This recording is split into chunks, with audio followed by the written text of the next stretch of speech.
Hi, my name is EJ Massa.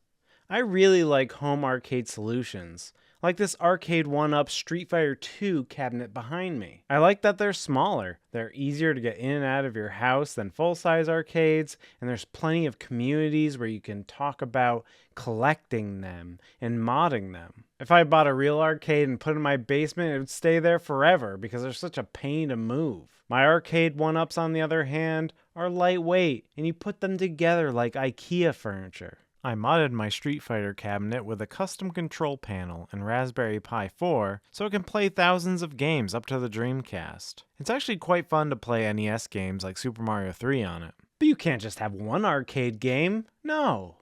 So when I saw that wood grain Pac-Man machine, ooh, I had to have it. But I disliked that it had a bilinear filter that you couldn't turn off, and that made all the games very fuzzy. Arcade1up promised the software update to fix this, but it never came out, so like a crazy person, I got a good deal on a Namco Legacy Collection Arcade1up, and I swapped out the board on that to upgrade my Pac-Man 40th, so now it has more games, and has the option to turn off the filtering. I also added better quality LED buttons and a Tornado Terry joystick, which plays way better than the stock controls. That's my main complaint with the Arcade1up machines, is that their stock controls are worse than the cheapest Sanwa ripoff you can get on Amazon. The Pac-Man controls were especially bad because there was so many dead zones and it cost me many a game. As a result of this Pac-Man mod, I had some leftover cabinet parts which originally I was going to sell. But after I saw how Arcade1up was jacking up prices on all their cabinets,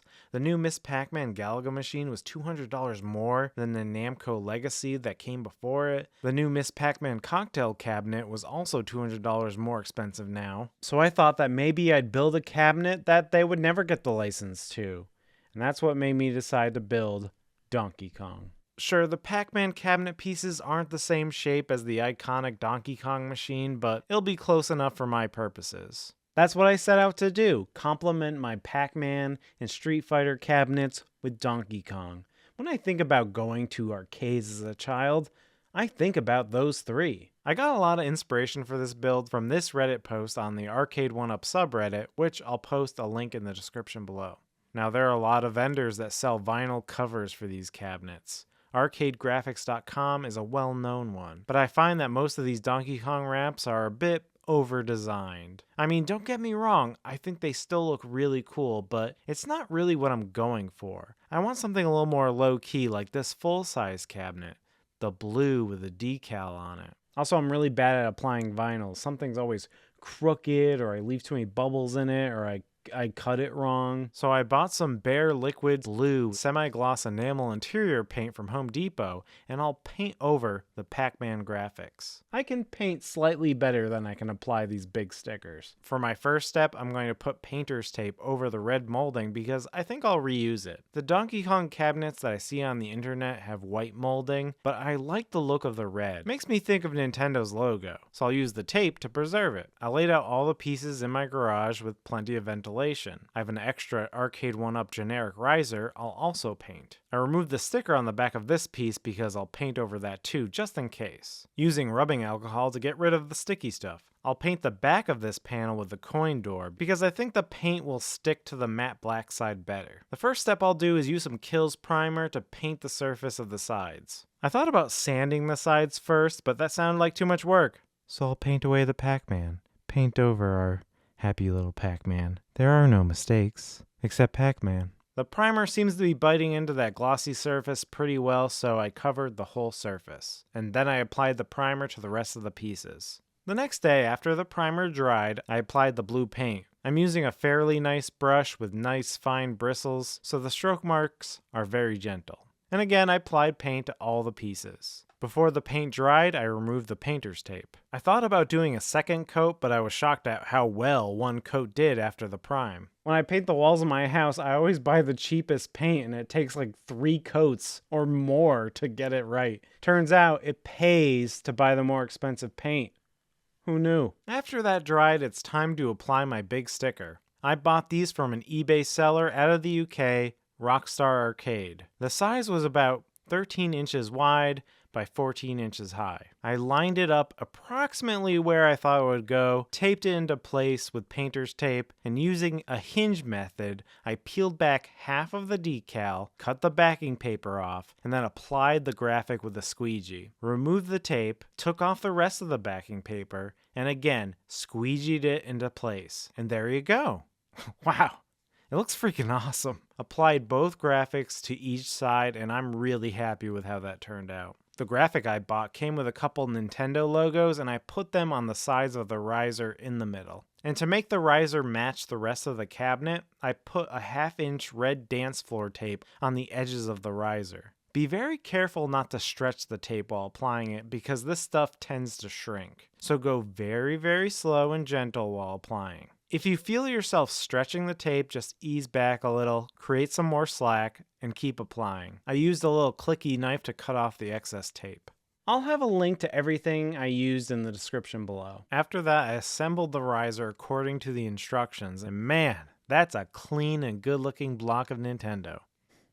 Okay, here's the part that I fear the most. I bought this vinyl bezel graphic which will go over the factory bezel, and I am just completely trash at cutting out vinyl and applying them. I've gone this far, and I have to do it. I removed the Pac-Man bezel from the LCD screen I'll be using. This is technically the Pac-Man 40th LCD screen, which is a 4:3 screen, so I needed to specify that I had a vertical 4:3 screen when I ordered the Donkey Kong bezel graphic from arcadegraphics.com. I laid out the graphic on a table and cut out the middle with a straight edge and a razor blade. I mostly did a fine job. I sort of screwed up the bottom of the graphic and I touched it up to the best of my ability. I used a microfiber dust cloth and some rubbing alcohol to clean the Pac-Man bezel. I took the graphic and put painter's tape on it like so, flipped it over, and laid the Pac-Man bezel over it, and lined it up the best I could.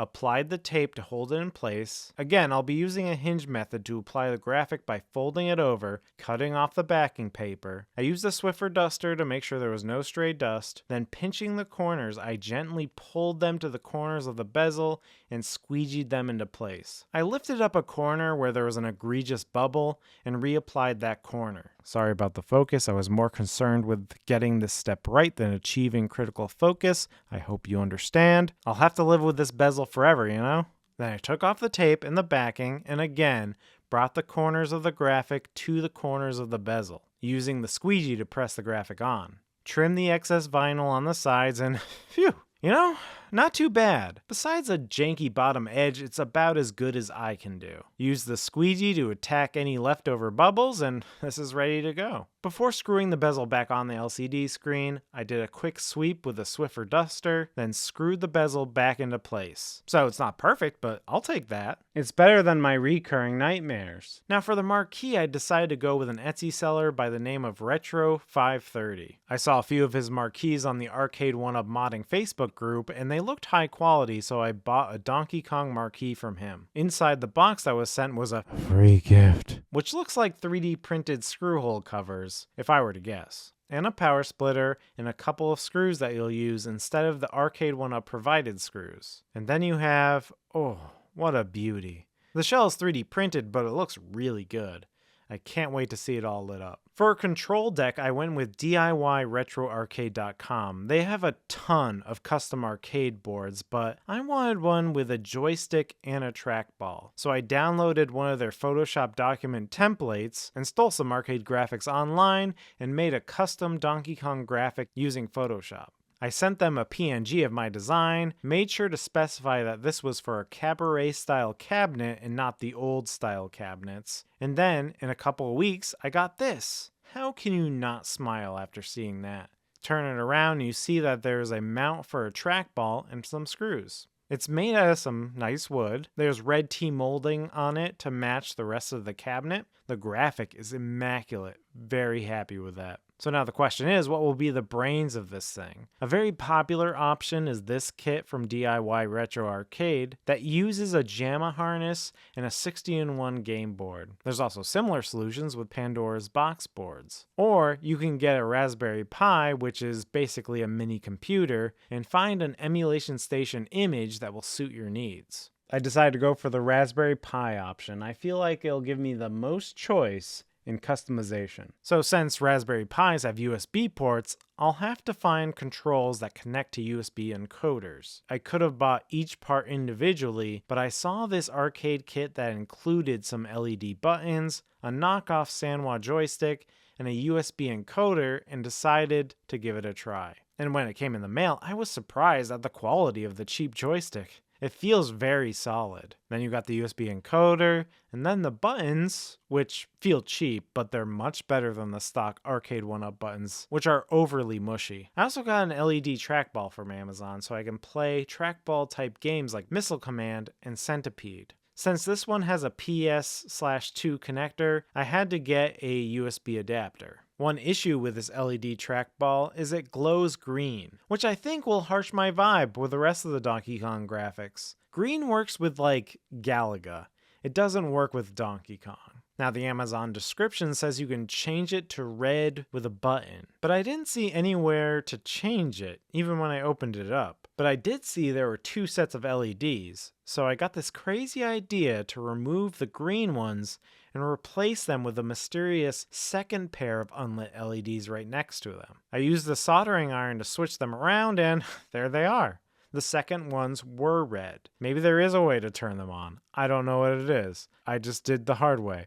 Oh well. I reassembled it, and there we have it. This will harmonize way better with my Nintendo cabinet. I used the screws provided with the control panel to screw in that trackball mouse. Next, I slid in the buttons, and you'll notice my kit has a coin button and not a second player button like my deck says, but whatever. Tighten the plastic backing nut so it's nice and tight. I slid in the colors I wanted. Although later I ended up changing it so the jump button is yellow. I lined up the joystick so that it was centered on the hole. I used a pen to mark the spots where the screws would go in. I drilled a few small holes in those marked spots, lined the joystick up with those holes, and inserted some screws I found in my house that looked like about the right size. Don't ask me what size screws I used or what drill I used, I just eyeballed it. My kit came with a red ball top, but I wanted a black one, so I used a leftover ball top that I had from my Street Fighter cabinet, and it fits just right. Connected all the jumper cables to the buttons and connected them to the corresponding spots on the USB encoder.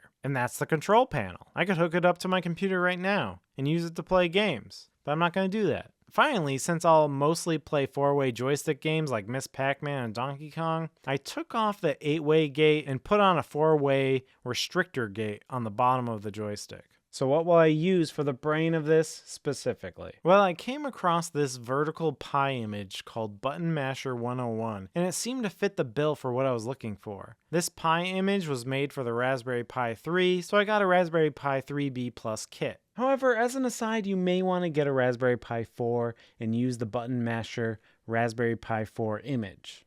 More on that later. This kit comes with an HDMI cable, some heat sinks, the Pi board itself, a Pi case, a micro SD card reader, which I need because I lost my old micro SD card reader, a nice 32GB Samsung micro SD card, and an instruction manual I won't read. So I'm going to throw that away. After putting on the heat sinks, I tried to put the case on and it wouldn't completely fit. I wasn't really happy with the fit and quality of it, so I bought another case with a fan, and this one fit much better. Now to load up the image. I love how the micro SD card inserts into this card reader. It feels like a secret. Here's the Pi 3 image. I'll put a link to the image in the description below. We're going to flash this onto the SD card I have. And like I said, there's a Raspberry Pi 4 image, which I think may be more desirable. I opened Balena Etcher, which you can also download on PC, drag that image in there, select the micro SD card, and then select flash. And that'll do ya.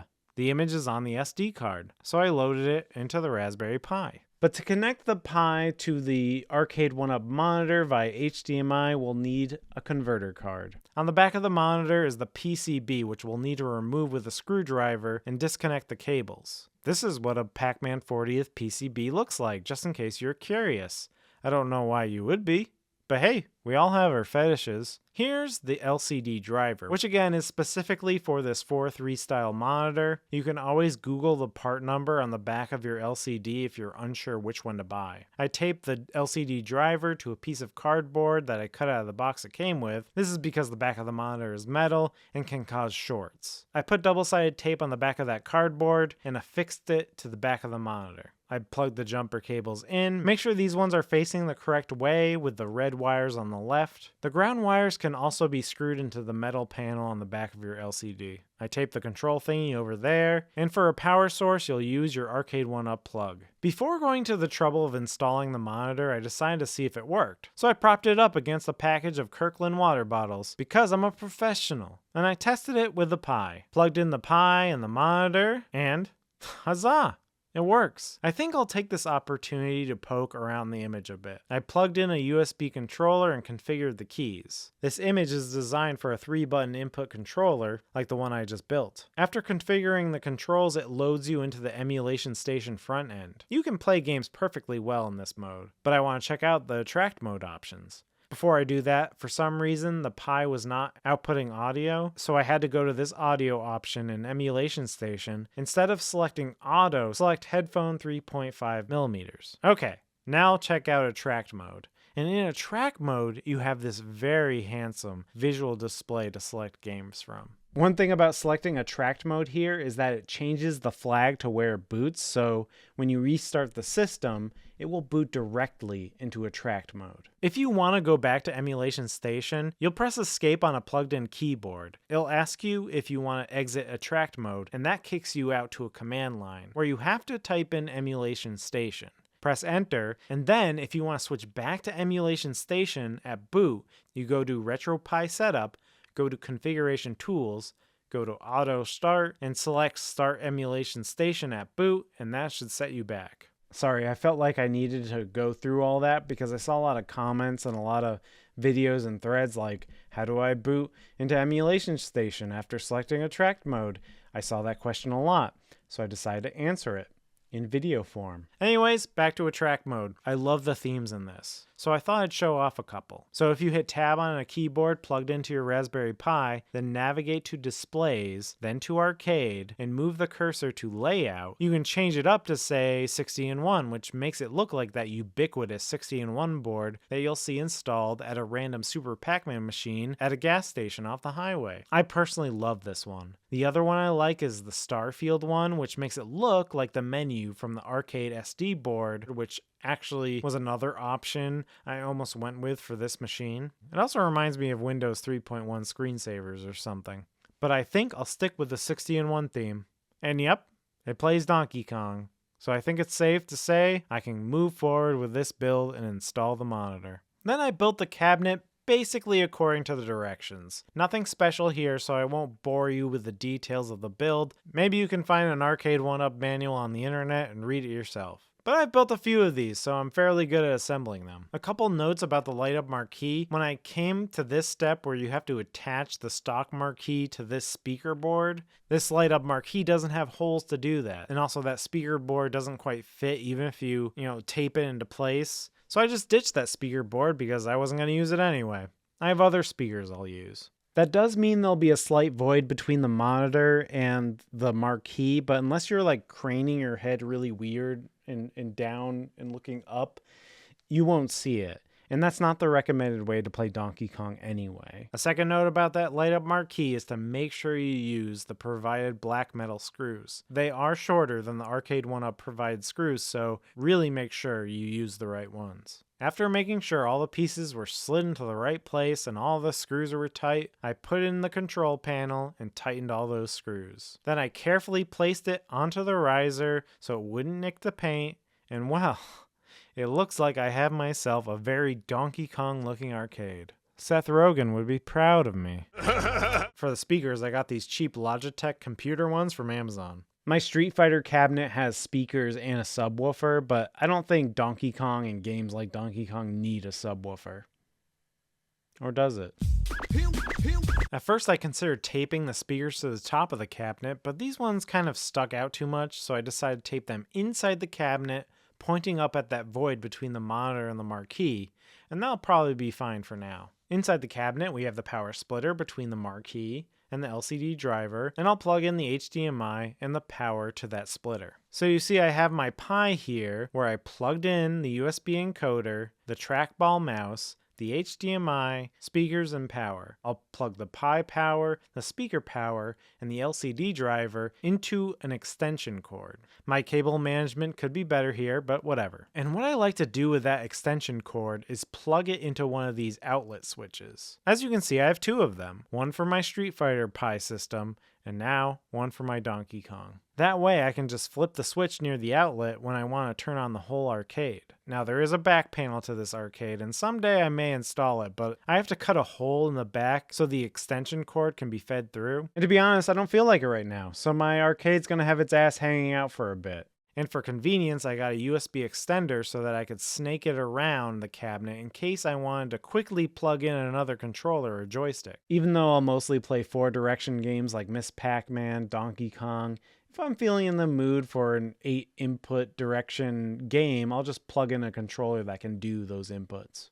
Now, this is a bit complicated, but I noticed a bit of lag in the gameplay on this Pi 3 image. Even in the menus, you can notice this bit of lag. I did some Googling, and it's probably because this image uses the display rotate function in the config.txt file in the Pi's boot folder to rotate the screen. If you have the button masher Pi 4 image, you won't get this lag, and that's because Raspberry Pi 4s don't support the display rotate function. So what I did in my Pi 3 image was I commented out that display rotate function in the config.txt file, which you can access when you plug in the SD card into your computer. Then change the emulation station start options to use the screen rotate function instead, which you can access by going to RetroPie Setup, configuration/tools, auto start, and manually edit autostart.sh. You'll delete the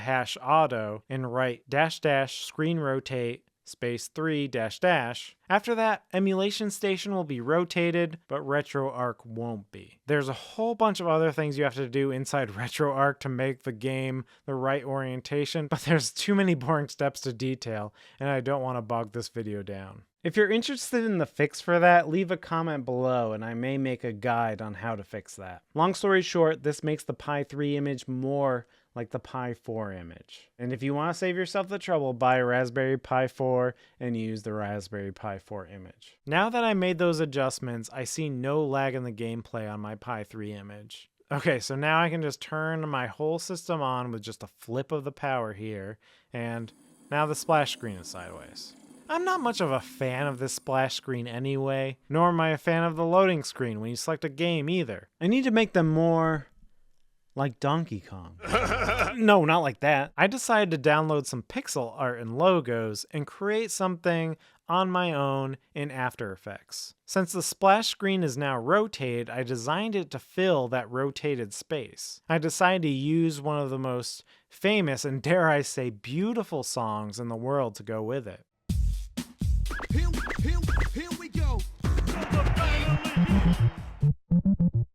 Perfection. I named it the same thing as the original splash screen. I connected my Pi to my network via SSH. Mine showed up on the network as RetroPie 6. If it doesn't show up for you, you may need to enable SSH by going to the Raspberry Pi config, navigate to the interfacing options, then select Enable SSH. So after SSHing into the Pi, I navigated to the splash screen folder and just replaced that video with my new Donkey Kong video. I used Photoshop to create a new loading screen as well. Made it all Donkey Kong-like. Saved it as a PNG, and I rotated it so it'll show up in the correct way on the screen. Again, SSH'd into my RetroPie on the network, went to the config folder, then to Arcade, and replaced that launching.png file with my new file. Now when I hit the switch and turn it on, here we go. Perfect. And again, when I select a game, I get the correct loading screen. I'm loving this machine. I was originally thinking of adding some coin door decals or something, but I'm kind of loving how clean it looks. I will say, I'm getting into games I never thought I would, like Centipede was never part of my childhood, but because of the trackball, it's been really enjoyable. I remember playing Centipede on MAME with arrow keys, and that's totally not the way to play it. It's much less enjoyable. With the trackball, it suddenly made sense. The same thing goes with Missile Command, a game that was not part of my childhood. That's probably my favorite experience so far now that I can play it with a trackball. And of course, Donkey Kong plays like a dream. I'm actually quite pleased with these no-name controls I bought off Amazon. They perfectly suit my needs. One really awesome surprise is Nintendo's Punch-Out Arcade, which plays so much better with a vertical screen with the stacked up displays. And for some reason, I've been playing a lot of Super Mario Vs. stretched out like this. I don't recommend it, but I've been playing it a lot. I'm very happy with the Marquee. The colors are